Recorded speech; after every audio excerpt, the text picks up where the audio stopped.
8월 초는 1년 중에서 가장 더운 그런 날씨입니다. 요즘에 날씨가 35도, 이렇게 35도, 36도 이렇게 올라가는 것을 보면서 정말 날씨가 엄청나게 덥구나 그런 생각이 들었습니다. 몇 년 전에 그 이스라엘의 성지순례에 갔었는데요. 요단강이라고 하는 곳에 갔더니 기온이 40도였어요. 40도. 정말 엄청나게 덥더라고요. 그래서 40도의 날씨가 어떤 건가를 보면서 정말 대단하다 싶었는데, 요즘 우리나라 날씨를 보면서 이러다가 40도 되는 건 아닐까? 약간 그런 좀 염려도 되었습니다. 오늘 무더운 날씨지만 우리 사모하는 마음으로 하나님 앞에 나와 예배하는 여러분들에게 하나님의 놀라우신 은혜가 오늘 이 밤에 함께 하실 줄로 믿습니다. 오늘은 베델에서 하나님을 만나는 야곱이라고 하는 제목을 가지고 같이 말씀을 나눠보도록 하겠습니다. 야곱은 아버지를 속이고 형이 받아야 할 장자의 축복을 가로챘습니다. 화가 난 형은 동생을 죽이려고 했고, 이때 야곱은 형을 피해서 밧단 아람이라고 하는 곳으로 도망을 갑니다. 그곳에 라반이라고 하는 외삼촌이 살고 있었습니다. 그래서 외삼촌 집으로 도망을 가는데, 당시 야곱이 살고 있었던 그 브엘세바에서부터 그 밧단 아람까지는 한 800km가 떨어져 있는 그러한 거리가 800km 정도 떨어진 거리였고, 그 당시로서는 걸어서 간다면은 한 달 정도가 걸리는 그러한 거리였습니다. 꽤 먼 거리를 이제 간 것이죠. 그리고 그때 야곱의 나이가 77세였어요. 에서는 사냥꾼이었고 들의 사람이었고, 그래서 바깥 생활에 익숙했는데, 야곱은 주로 장막에서 생활했기 때문에 도피 생활 이런 것들에 대해서 굉장히 익숙하지 않았고 굉장히 고달픈 시간을 보냈습니다. 그리고 지친 몸으로 베델이라고 하는 곳에 도착하게 됐어요. 브엘세바에서 베델까지는 한 100km 정도가 떨어진 거리니까 한 8분의 1 정도의 거리를 오게 된 것이죠. 그리고 그때 그 베델에서 야곱이 돌베개를 베고 잠을 자다가 그곳에서 이제 꿈을 꾸는데, 꿈에 사닥다리가 땅 위에 서 있는데 그 꼭대기가 하늘에 닿아 있었고, 그다음에 천사들이 그 사다리를 오르락내리락 하고 있었고, 그 꼭대기에 하늘이 연결되어 있는데 그곳에 하나님을 이제 계신 하나님을 보게 됩니다. 그러면서 이제 야곱이 하나님을 만나는 그런 경험을 하는데, 오늘 우리가 베델이라고 하는 곳에서 야곱이 이제 하나님을 만나게 되는 오늘 본문 속에서 야곱이 하나님 만나는 오늘 이 순간이 과연 그에게 어떤 의미가 있는가? 야곱이라고 하는 사람이 베델에서 하나님을 만나는 것이 그의 인생에 어떠한 의미가 있는가에 대해서 함께 말씀을 나누어 보도록 하겠습니다. 첫 번째는 의미가 어떤 의미인가 하면은, 가장 힘들고 어려울 때가 하나님을 만날 수 있는 좋은 기회라는 것입니다. 가장 힘들고 어려울 때, 그때가 바로 하나님을 만나기 가장 좋은 시간이라는 겁니다. 야곱은 별로 고생을 해보지 않은 사람이에요. 엄마 품에서 자랐고 장막 생활을 하면서 별로 고생을 해본 적이 없는 사람이 바로 야곱이에요. 그런데 집을 떠나서 이제 외삼촌 집으로 가는 상황 속에서 굉장히 많은 어려움을 겪게 되죠. 먹는 것으로 인한 어려움, 잠자는 것에 대한 어려움, 그리고 혼자라고 하는 어떤 외로움, 쓸쓸함, 두려움, 이런 그동안에 경험하지 못했던 그런 어려움을 겪게 되죠. 그러다가 어느 날 이제 돌베개를 베고 잠을 자던 중에 하나님을 만나게 됩니다.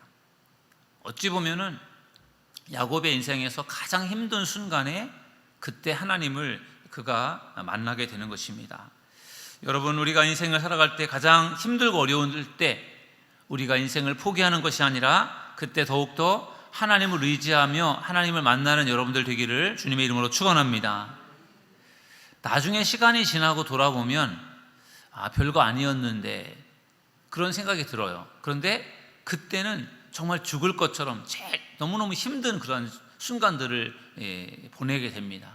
그때 너무너무 힘들었는데 돌아보면 그렇게 별것도 아니었던 것 같은 그런 시간들이 아마 많이 있을 것입니다. 그래서 잘 참아내고 견뎌낼 수 있는데, 그러나 그거를 포기하는 경우들이 있다라는 거죠.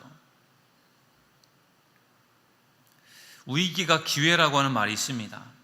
여러분들의 인생 가운데 너무너무 힘들고 어려운 순간을 보낼 때, 맞아, 지금이 위기지만 하나님을 만날 수 있는 좋은 기회다라는 생각을 가지고 그 위기를 잘 이겨내고 인내하는 믿음의 사람들이 되시기를 주님의 이름으로 축원합니다.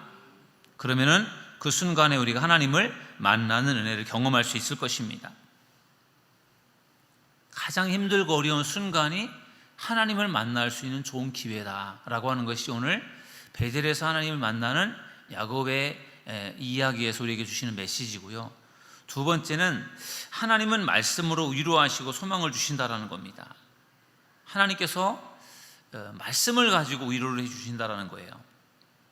야곱이 베델을 지날 때 하나님께서 그를 만나 주셨어요.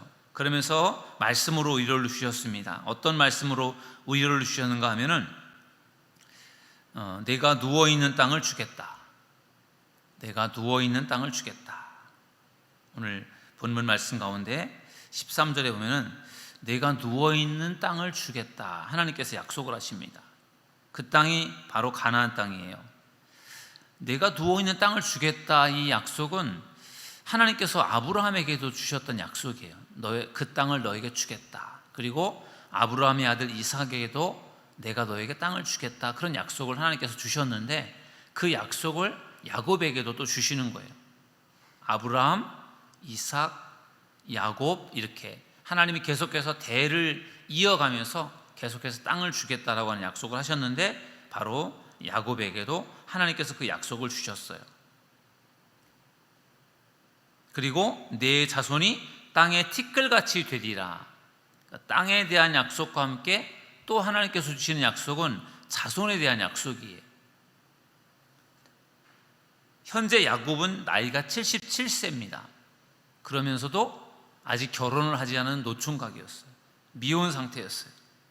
근데 하나님께서 결혼도 하지 않고 나이가 77세가 된 야곱에게 약속하시는 말씀이 너의 자손이 땅에 티끌같이 되게 하겠다. 그런 말씀이 아마 야곱에게는 큰 위로가 되었을 것입니다. 그러면서 하나님께서 약속하시는 말씀은 어떤 말씀인가 하면요, 내가 너와 함께 하겠다. 그리고 너를 떠나지 않겠다. 이 말씀을 야곱에게 들려주십니다. 지금 야곱은 혼자예요. 아버지의 집을 떠나서 혼자 지금 바단 아람이라고 하는 하란 땅에 외삼촌 집으로 도망을 가는데, 그때 하나님께서 야곱에게 들려주시는 말씀은 내가 너와 함께 하겠다라고 하는 말씀이었어요. 아직도 바단 아람까지 가려면 700km가 남아있고 아직도 험난한 길이 많이 기다리고 있어요. 근데 하나님께서 야곱에게 내가 너와 함께 하겠다라고 말씀을 해주셨을 때, 이 말씀이 야곱에게 얼마나 힘이 되었겠습니까? 여러분, 우리의 인생 가운데 하나님이 함께 하시는 것이 가장 귀한 축복임을 여러분들 믿으시기를 주님의 이름으로 축원합니다. 하나님이 나와 함께 하신다라는 것, 그것이 얼마나 귀한 축복인지 몰라요. 우리가 아무리 많은 재물을 가지고 있다고 할지라도, 아무리 대단한 능력을 가지고 있다고 할지라도, 어떠한 특별한 능력과 재주를 가지고 있다고 할지라도 하나님이 나와 함께 하지 않으시면 아무 소용이 없다는 것을 믿으시기 바랍니다. 다른 모든 것을 다 가지고 있다고 할지라도 하나님이 나와 함께 하지 않으면 아무 소용이 없다는 거예요. 비록 나에게 물질적인 부분들이 부족하다고 할지라도, 나에게 뭔가 대단한 권력, 힘이 없어도, 대단한 능력이 없어도 주님이 나와 함께 하신다는 것, 그것이 가장 귀한 축복임을 여러분들 믿으시기를 주님의 이름으로 축원합니다. 전도서 말씀에 헛되고 헛되다, 모든 것이 헛되다라고 하는 그런 인생 무상과 같은 그러한 고백들이 많이 나와 있어요. 헛되다, 헛되다. 근데 그 헛되다라는 것이 무조건 인생이 다 헛되다라는 고백이 아니고, 솔로몬의 어떤 노년의 그의 어떤 고백인데, 하나님이 없는 인생이 헛되다라는 거예요. 여러분의 인생 가운데 늘 하나님이 함께하는 인생이 될 수 있기를 주님의 이름으로 축원합니다. 감리교를 창시하신 존 위슬리 목사님께서 이런 말씀을 하셨어요. 하나님께서 우리와 함께하는 것이 가장 좋은 것이다. 하나님이 함께하는 것이 가장 좋은 것이다. 존 위슬리 목사님이 왜 그런 이야기를 했을까요? 존 위슬리 목사님 공부를 많이 하셨어요. 존 위슬리 목사님 하나님을 만나는 경험을 한 사람이에요. 목회를 하셨고, 그리고 많은 목회 경험을 가지고 있는 존 위슬리 목사님이 하나님이 함께하는 것이 가장 좋은 것이다 라고 그렇게 고백하는 것은 그만큼 하나님과 함께하는 것이 중요하다라고 하는 것을 절실히 느꼈기 때문에 그런 고백을 한 줄로 믿습니다. 여러분, 날마다 하나님과 동행하는 믿음의 사람들이 되시기를 주님의 이름으로 축원합니다. 말씀을 읽고 기도하고 예배하는 일에 우선순위를 두는 여러분들이 되기를 주님의 이름으로 축원합니다. 그럴 때 하나님께서 우리와 함께 하시고 동행해 주실 줄로 믿습니다. 하나님께서 야곱에게 내가 너와 함께 할 것이다 라고 그렇게 말씀으로 위로를 해 주셨고, 또 한 가지 말씀을 하시는데, 내가 내게 허락한 것을 다 이루기까지 너를 떠나지 아니하리라 하신지라, 이렇게 말씀하고요. 내가 너에게 허락하는 것을 다 이룰 때까지 너를 떠나지 않겠다. 이 말씀이 또 야곱에게 얼마나 위로가 되었을까요? 내가 너와 함께 할 것이다. 근데 함께 하는데 내가 너한테 약속한 모든 것을 다 이룰 때까지 너를 절대 떠나지 않을 것이다. 이 말씀이 얼마나 야곱에게 위로가 되었겠습니까?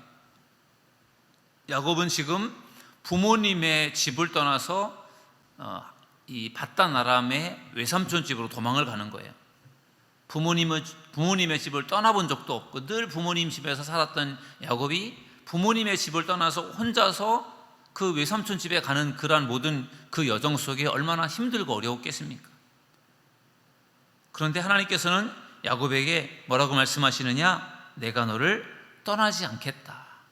그 말씀이 야곱에게 큰 위로가 된 줄로 믿습니다. 여러분, 하나님의 말씀으로 야곱이 위로를 받고 있어요. 하나님의 말씀을 들으면서 야곱이 그 말씀의 위로를 얻은 거예요. 여러분, 하나님의 말씀은 여러 가지 많은 능력이 있는데 우리에게 위로하시고 우리를 격려하시는 그런 능력이 있다는 것을 믿으시기를 주님의 이름으로 축원합니다. 여러분들도 말씀을 들으면서 말씀을 통해서 위로를 얻고 소망을 갖는 여러분들 되기를 주님의 이름으로 축원합니다. 세 번째로 오늘 베델에서 야곱이 하나님을 만나는 그러한 오늘 말씀 속에서 우리에게 주시는 메시지는 뭐냐 하면은, 야곱은 서원 기도를 드리면서 신앙적으로 결단한다라는 거예요. 야곱이 베델에서 하나님을 만나면서 기도를 합니다. 근데 그 기도가 어떤 기도였느냐? 서원을 담은 기도였어요. 사닥다리가 연결되어 있고 하늘로 연결되어 있고 하나님을 만나고 하나님께서 약속하시는 그 말씀들을 야곱이 들은 다음에 감사하는 마음으로 하나님 앞에 기도를 드립니다. 어떻게 기도를 하느냐? 내가 아버지의 집으로 무사히 돌아올 수만 있다면, 제가 지금 아버지의 집을 떠나서 지금 바단 아람의 외삼촌 집으로 도망을 가는데 제가 무사히 다시 아버지 집으로 돌아올 수 있게 해주세요. 그렇게 해주신다고 하면은 제가 앞으로 이렇게 하겠습니다라고 하는 일종의 결단을 합니다. 세 가지인데, 하나는 여호와께서 나의 하나님이 될 것이다 라는 고백을 해요. 저를 무사히 다시 아버지 집으로 돌아가게 해주신다고 하면 그때는 하나님이 나의 하나님이 될 것입니다. 그것은 일평생 하나님을 모시고 살겠다라는 고백이에요. 하나님이 나의 하나님이 되신다. 하나님이 할아버지 아브라함의 하나님, 아버지 이삭의 하나님, 그런데 그 하나님이 바로 나의 하나님이십니다. 여러분, 정말 다른 사람이 믿고 의지하는 하나님이 아니라 내가 믿고 의지하는 나의 하나님,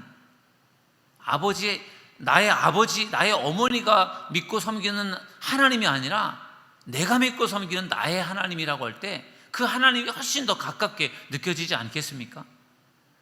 야곱은 바로 그런 고백을 하는 거예요. 하나님이 나를 무사히 다시 아버지 집으로 돌아가게 해주신다면 제가 하나님 아버지를 나의 하나님으로 섬기겠습니다. 그렇게 약속하고 고백하고 있고요. 그 다음에 두 번째는 이 돌들이 하나님의 집이 될 것입니다.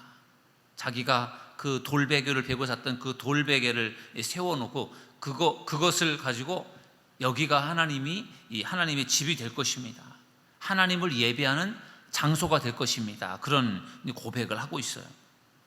그리고 하나님이 주신 것에서 10분의 1을 드리겠습니다. 11조를 드리겠습니다. 라는 것을 하나님 앞에 고백하고 있어요. 그만큼 야곱은 외삼촌 집에서 다시금 아버지 집으로 돌아가고 싶은 그런 간절한 마음이 있었어요. 지금은 비록 어쩔 수 없는 상황에서 아버지 집을 떠나서 외삼촌 집으로 도망을 가지만 이제는 그 시간을 빨리 지나고 형이 누그러들고 화가 좀 풀려서 다시 아버지 집으로 돌아올 수 있게 해주세요. 그 간절한 기도를 드리는 거지 않습니까? 그러면서 그렇게 해주신다면 하나님, 제가 하나님을 이렇게 섬기겠습니다. 하나님을 나의 하나님으로 섬길 것이고 이곳이 하나님의 집이 될 것이며 제가 하나님께 10분의 1을 11조를 바치겠습니다. 그렇게 간절한 마음으로 서원 기도를 하는 거예요. 여러분, 서원 기도라고 하는 것은 내가 기도한 기도를 들어주시면 제가 반드시 그것을 하나님이 들어주시면 제가 이렇게 약속을 지키겠습니다 라고 그렇게 기도하는 게 서원 기도잖아요. 내가 원하는 기도 소원을 들어주시면 제가 하나님 앞에 이렇게 하겠습니다. 그게 소원 기도입니다. 오죽 급하고 오죽 간절했으면 그렇게 하나님 앞에 기도를 드렸겠습니까? 정말로 하나님께서는 야곱에게 약속해 주셨던 내가 땅을 줄 것이고 너의 자손을 번성하게 해 주실 것이고 내가 너와 함께 할 것이고 떠나지 않을 것이고 그 하나님께서 약속하신 것을 하나님은 지켜주셨어요. 야곱에게 약속하신 것을 하나님이 지켜주셨고 또 야곱도 하나님께 기도하면서 하나님, 제가 이렇게 할 것입니다 한 것을 하나님께서 그걸 또 들어주셨어요. 결국 베델이라고 하는 곳에서 하나님을 만나는 이 사건이 야곱의 인생에 너무나도 중요한 사건이 되었고 그 사건이 결국은 야곱의 인생을 승리하는 인생으로 바꿔준 줄로 믿습니다. 나중에 야곱이 20년이 지나서 고향으로 돌아오잖아요. 아버지 집으로 돌아옵니다. 그때 20년이 지나서 이제 돌아올 때 4명의 부인과 또 자녀들을 데리고 와서 형님을 만나게 되는데 그때 더 간절한 마음으로 하나님 앞에 기도를 해요. 20년이라는 세월이 지났지만 아직도 형이 무섭고 그리고 형이 나를 해할까 봐 두려운 마음이 생겨서 약복강에서 기도를 하잖아요. 그게 유명한 약복강의 야곱의 기도입니다. 그때는 그 베델에서 하나님 앞에 기도를 드리면서 기도할 때보다 더 필사적으로 기도를 해요.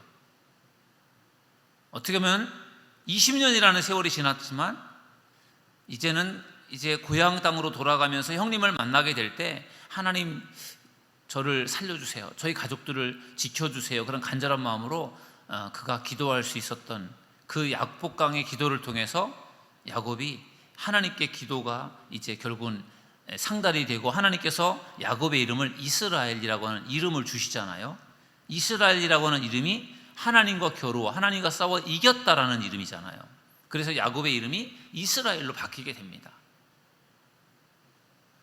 베델에서 하나님을 만나고 하나님 앞에 기도하고 응답받았던 그러면서 야곱의 인생이 승리하는 인생으로 바뀌어지게 된 것처럼 오늘 이 밤에 우리에게도 정말 베델에서 하나님을 만나서 야곱의 인생이 달라지는 것처럼 오늘도 우리가 이 밤에 이곳에서 기도하면서 말씀을 들으면서 예배하면서 찬양하면서 하나님을 만나는 시간이 될 수 있기를 주님의 이름으로 축원합니다. 야곱의 인생은 베델에서 하나님을 만나면서 그의 인생이 달라졌어요. 우리들에게도 정말 하나님을 만나는 그 사건이 우리들에게도 우리의 인생을 바꿔주는 그러한 놀라운 사건이 될 줄로 믿습니다. 야곱에게 베델에서 하나님을 만나는 그러한 놀라운 그러한 사건처럼 오늘 이 밤에 우리가 이곳에서 말씀을 듣고 기도하며 부르짖는 이 시간, 우리가 하나님의 은혜를 경험하고 하나님을 만나는 그러한 축복을 경험하게 하셔서 우리의 인생이 달라지는 그러한 놀라운 시간이 될 수 있기를 주님의 이름으로 간절히 축원합니다. 베델에서 하나님을 만나는 야곱처럼 우리가 이곳에서, 이 성전에서 하나님을 만나는 축복을 누릴 수 있기를 바랍니다. 하나님의 크신 은혜가 오늘 이 밤에 우리 가운데 함께하기를 주의 이름으로 축원합니다.